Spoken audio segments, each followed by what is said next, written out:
به نام خدا. اگر من قلم بودم، نون و القلم و ما یسطرون، قسم به قلم و آنچه می نویسد.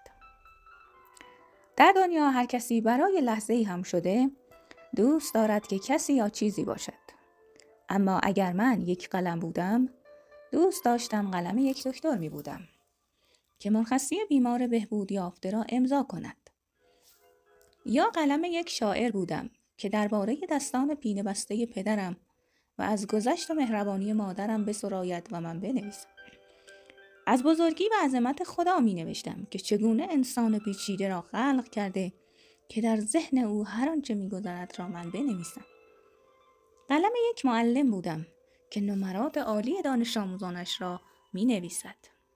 یا قلم یک مخترع که با اختراعش جان هزاران هزار انسان را از مرگ نجات داد. دوست داشتم قلم یک خوشنویس بودم که با صریر قلمش زنگ دلها را بزداید و شعر زیبای حافظ را که میگوید هرگز نمیرد آن که دلش زنده شد به عشق، ثبت است بر جریده عالم دوام ما را می نوشتم.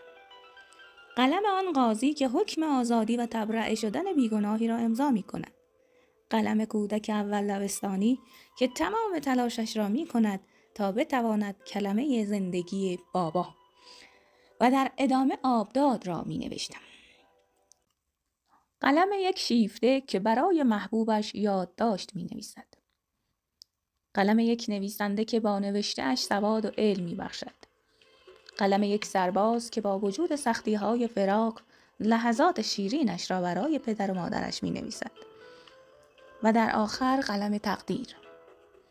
قلم تقدیر که سرنوشت تمامی انسانها را خوب و زیبا و دلنشین می نوشتم. تا باشد و باشیم و باشند، فقط خوبی باشد و نیکی باشد و قلم.